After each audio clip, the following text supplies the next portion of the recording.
Welcome back, dear viewers. You're still watching Nile Cruise on Nile TV and celebrating the very special holy month of Ramadan, dear viewers, that we all await year after year, 30 days that we all cherish. We all pay our rituals for God Almighty. We all are very keen on spending family time together and with our kids, with our families, with our mothers and our fathers, dear viewers. And today, and in this segment, we have with us a very special guest that's not Egyptian, but that studies at the Azhar University. So we decided to interview her, and we have all the pleasure to interview her. A very good day, and it's a pleasure to be with you in today's episode of Cruise, and happy Ramadan from this very special place in Cairo. Thank you so much, and I'm pleasure to be here with you. It's our utmost pleasure. What's your name and from which country are you? My name is Shabira. I come from Uganda. Okay, what do you do and what do you study here at Al Azhar University? Basically, as Azhali, an Hazarian, that is, first of all, right now I'm just studying the Arabic language, the Quran as well. So then after that, then I'll proceed to the course I want, inshallah. Yeah. Okay, you're studying Arabic now. Yeah, Arabic is a language. Yeah. You study before the interview. You told me you're studying language now, Arabic language, and then you're going to move on to study what you came to study at Al Azhar University. I understand right? Yeah. Okay. What do you intend to study in the future?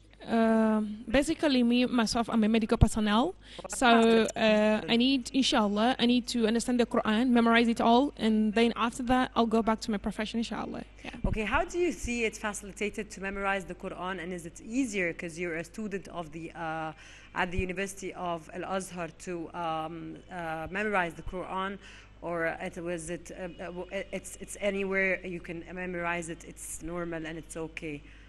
Like anything else, you can begin. Always the beginning is very hard, but once you persist, everything becomes easier. So the beginning was very hard, but now it's very easy.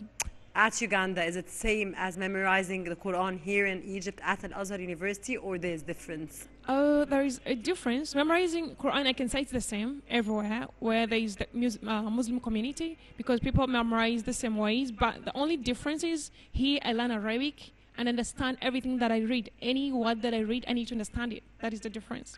Okay, could you tell us more about your tutors and how do you see the means of teaching you and the means of you respecting them and wanting to learn from them, and the difference between any tutor that you meet here in Egypt and Cairo at the university? How do you read them and how do you feel towards them? Do you feel they're just normal tutors, or do you feel they have something special as they're sheikhs, of course, at Al Azhar University? What do you think? To me, they are special people. They're special people. Why? Because the people who do what they need to do. Like, I mean, they love their work, love what they're doing. They need to give the ilm. They need to give the knowledge to the students, so they love it. Once you understand what they're teaching you, they really love it, and I love that. So they really put in struggle, them as the teachers, to make the students understand what they're teaching them and to acquire the knowledge. So I love that about them. So it's very special anyways. Okay, was it your passion to learn to be a medical personnel, and how did you achieve and reach this level when you became a medical personnel, and how did you feel, and how was this shift to learn Arabic and to come to Egypt or to Cairo in specific, to the Azhar University to learn Arabic and then move on to what you want to learn? For that question, I can say everything is Qadar Allah. It's God's predestination. Because once in life, I have my goals. You have your own goals. So my own target, I never even dreamt of maybe I'll be a medical personnel, no. Because I was studying and my family were like, oh, Shabira, you're going to be a journalist or something like that.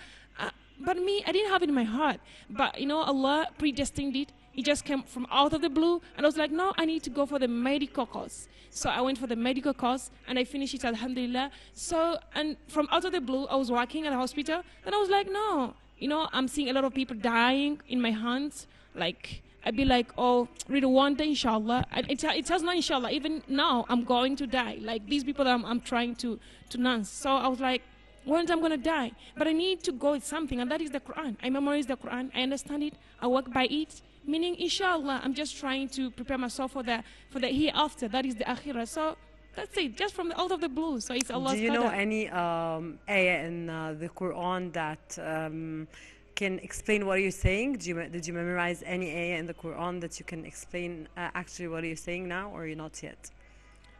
Basically, I can't say that I can explain the ayah. Basically, I can't go in the tafsir of the ayah explaining it. But what I can say that I read the Quran and I read the surah and understand the meaning, but I can't go deep in the tafsir of it. Yeah. I don't want you to I don't want you to go deep in explaining this ayah. Do you memorize an ayah or no? Not yet. Do what? Come Did again? you memorize yet Yeah, an yeah. ayah that explains what you're saying, or you did not memorize one yet? No, not yet. Not yet. Okay. Let's move on to Ramadan, as we're in the holy month of Ramadan, of course, celebrating this very special month. You're so enthusiastic, you're so passionate. It's a pride to have you here in Egypt, of course, and learn at Al Azhar University, where you will later represent, of course, yourself and your country, and represent, most importantly, Egypt as the country that you learned the basics of Islam and the basics of your major in. How do you see Ramadan in Egypt when we come to compare it to Uganda, for example? Ramadan here in Egypt is very delightful. Egypt is blessed. It's a Muslim country, and it's blessed because I can say here, if it's Ramadan, it's everywhere you go, you can know that really Ramadan is knocking. It's on the door. So everywhere you can go, even if someone doesn't tell you, that you can know about the situation, about the places changing, about people designing and everything, the Quran and all that. So it's really notified that really Ramadan is on the door, is knocking. So it's very delightful here. Okay, how do you spend the day in Ramadan here in Egypt or in Cairo? Basically, I mean, because it depends. The previous years, I was at school, so you could spend half of the day at school. You mentioned that you've been here for like 2 years. Yeah, 2 years. Yeah, You're approaching the second year. I'm gonna make 2 years, inshallah. Yeah. So basically, I spend most of the times in reading the Quran. Like reading the Quran. From any time that I get, I just use it to memorize the Quran. And you know, when you are peaceful, your mind is at peace. You don't think about eating. You don't think about anything. So your mind's peaceful and everything is peaceful. So you just try to memorize the Quran. Yeah. Okay. How do you spend your day? How do you go? Where do you go for iftar? The food here in Egypt, like the food, Egyptian food, or you'd rather go and cook your own country's food and eat your food? How do you spend family, friends? Do you have any family here? Do you have only friends that you chose to be they be family and spend Ramadan with? Because especially when it comes to iftar, you need very comfort zone people to sit with and have this special meal with, because it's a very special meal, and every day in Ramadan is a very special and different day.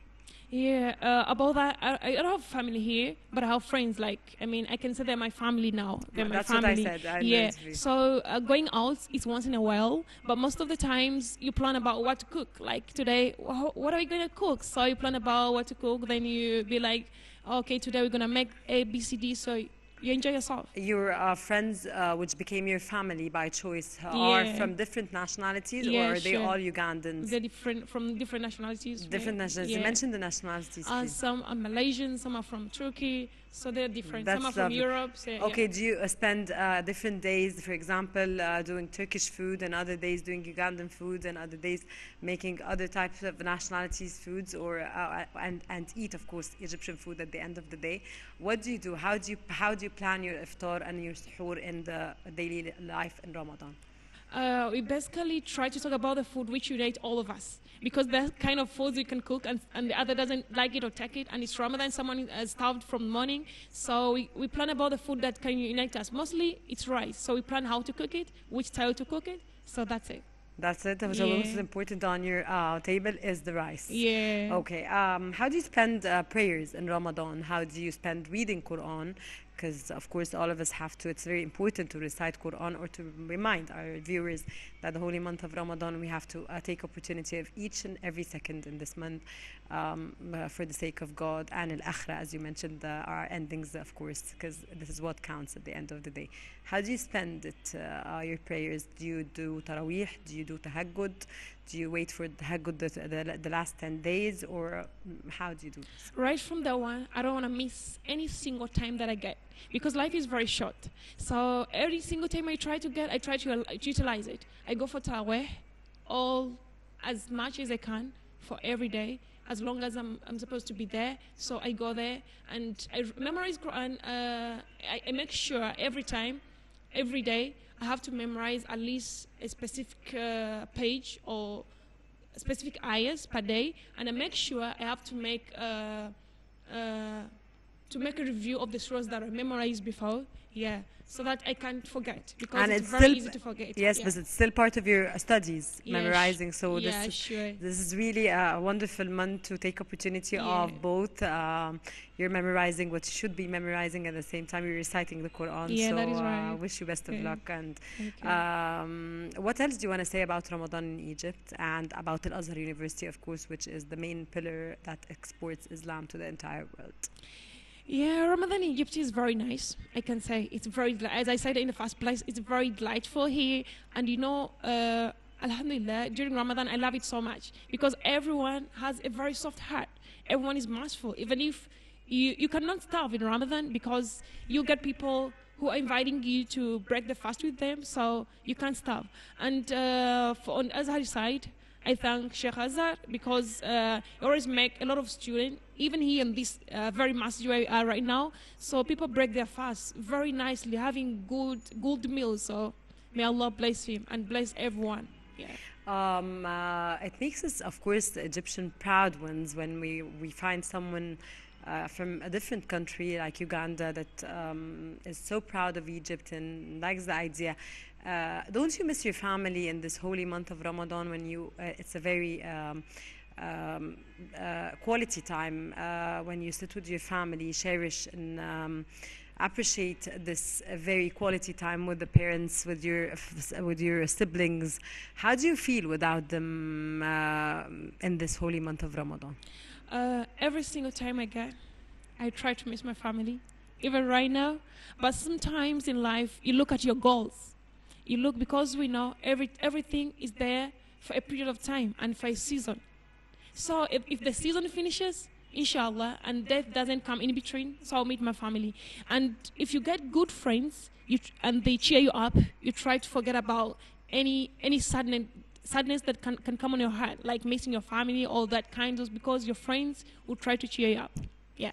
That's wonderful. Okay, when do you plan on going back to Uganda for a holiday? And how many years are remaining for you here in Cairo at Al Azhar University until you're done with your studies? For now, after Ramadan, inshallah, I'm planning to go back home. And then, inshallah, if Allah wills and everything goes on well, I'm here more 4 years, inshallah. 4 years? Yeah. So you had an extra, you're saying, for like 6 years here in Cairo to study and be a medical personnel, as you mentioned. Yeah, sure. But you added extra 2 years because you did not know Arabic and you're learning Arabic now. Exactly. So your whole entire enthusiasm is to achieve your goal. Inshallah. And you're going to go back to Uganda, you know Arabic very well.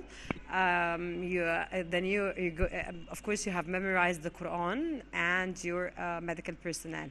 How will you, when you go back to Uganda, how will you do this and motivate the other Ugandan fellows that you have back there to do what you did? And 6 years is a good long period to stay away from your hometown, and I can totally understand and feel you from here, of course, especially in this very special days when you need your entire family next to you. So, but of course your goals and your enthusiasm overwhelm. What will you be doing when you're back to accomplish what you started here in Egypt for 6 years? I can say a lot of people, maybe they want it. Maybe they want it. They want to study the Quran, but I think maybe when you have a profession, either you're going to lose your profession or go for the Quran. So when I go back, I want to be the motivation of those people who think maybe they can't do it.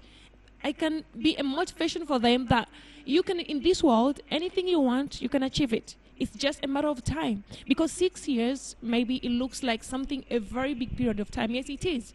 But since you want to achieve something, time runs very fast and you can achieve it. And you'll be like, as if you spend like 1 year. So I'll be a motivation for those people, and I'll try to combine two things. In the maybe when I get free time from my profession, inshallah, I'll try, because they say when you learn the Quran, you have to teach it to others. So I'll do that, inshallah. Okay, could you tell us how to start? Maybe you be an you inspire others that are Egyptians. Inspire me, for example, how to learn and memorize the Quran, and how easy it is to start it. And you said at the beginning it's difficult, and then it becomes easier.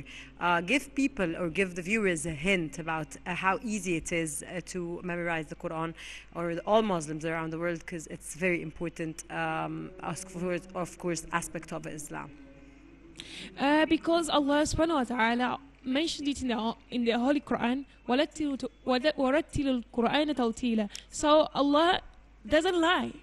So the more you read the Quran, is the more you understand it. So at the beginning, the letters are very hard to mention. They're very hard, but the more you read the letters, they become very, very easy. You know where the letters are supposed to come from, because each letter in Arabic has its own place where it's supposed to come from. So once you begin, it's hard because you don't know. You'll be like, these things are really very tough. I don't know how to make it. I don't know how to start. But once you start, things become easier. You know, everything becomes very easy, because every letter, you know where it comes from, and it will be easy. And the words repeat themselves, so it will be easy for you. Okay, so you start by reading, understanding, and then memorizing, because it Exactly. becomes easier as long as you read and you read and you read. You understand, so you memorize. Exactly. What other advice do you give for Muslims that want to start but are not able to start? I can only say to anyone who wants to start that don't fear to start, because the start is always very hard for everything. You'll be like, how am I going to do it? How people are not going to laugh at me? I'm born a Muslim, and I'm maybe over 30 years, I'm over 40 years, I'm over more than 20 years, I don't know nothing. No, you don't need to fear. You need to begin. No one will laugh at you that you don't know how to mention the half. You will know how to mention the letters very, very nice. And with time, it's all about time. With time, you can be better than people who maybe started before you. So no one should fear. The start is very hard, but once you insist, everything becomes easier. Yeah. Okay, how do you, at the end of the day, feel that you have already moving on and reached your goal and target, and you're on the right path? Oh, I feel very good, because once I was here, like memorizing the Quran, I was in the first juz. Now I'm in the 10th juz. So I'm very happy for that. I'm very happy. I'm seeing that I'm seeing where I'm heading. Okay. So If yeah. I'm not being rude, how old are you, and what is the advice, if you don't want to say your age, what is the advice that you give for the teenagers that need to be put on the right track at this point of their lives to understand, learn, and know that Islam is one of the most important things that you can ever do for God, is to pay all your life for God, but it's very difficult for these teenagers to understand that everything you should be doing is for God and only for God, for the sake of God, not for people. How can you, what is the advice and what is the message you send them from here today? Basically, you know, that age is very disturbing. There is the adult That's why, because stage. they're disturbing, but at the same time, parallelly, you have to, because I have a teenager. So at this point of her life, you have to teach her that Islam is Islam, and that you have to pray, and that you have to learn Quran, and you have to read Quran, and at the same time, she is stubborn, of course, because she doesn't really understand the importance of this. So that's why I'm asking you, as one that's really learning and have your own goal, how can you inspire this age, because this age is very critical? Yes, I can drive it the other way around. Drive it the other way around. Because I can say that for this age, even if you advise them, they will never listen. But I can drive it to their parents. So it's the parent in court. First of all, this advice goes to the parent parents. what? In courts. Yeah. Like in courts. The parents are the one to pray, first of all. Each and every parent is his or her own responsibility towards his or her own kids. Parents should pray for their kids, for Allah to guide them. Because at this stage, the teenagers can never listen. They think they're on the right path. all what they think they're more intelligent than you who is advising them. They will never listen. But you as a parent, when you pray for your kid, that maybe Allah subhanahu wa ta'ala can answer your dua, your prayer, because Allah answers the prayer of the parents towards their kids or their children. So He advised parents to pray for their kids, that is one, and to continue advising them. Maybe Allah subhanahu wa ta'ala, through their advice and their prayers, Allah will guide their kids.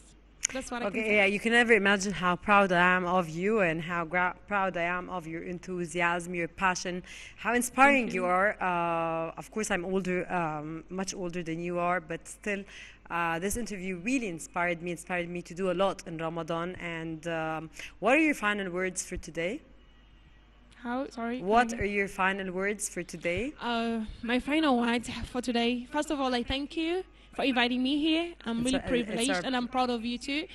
And I can say that I'm privileged, and any message that I've said today, I pray to Allah subhanahu wa ta'ala that it can be useful to everyone who is going to listen to it, inshallah.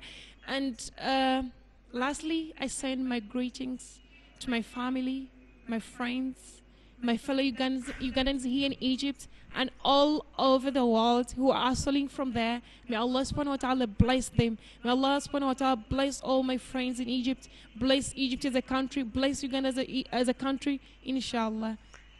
Thank you very much for joining us in today's episode of Nile Cruise, celebrating the holy month of Ramadan from, of course, this wonderful place in Cairo, from Al-Azhar University and Mosque. Thank you very much for being such a role model.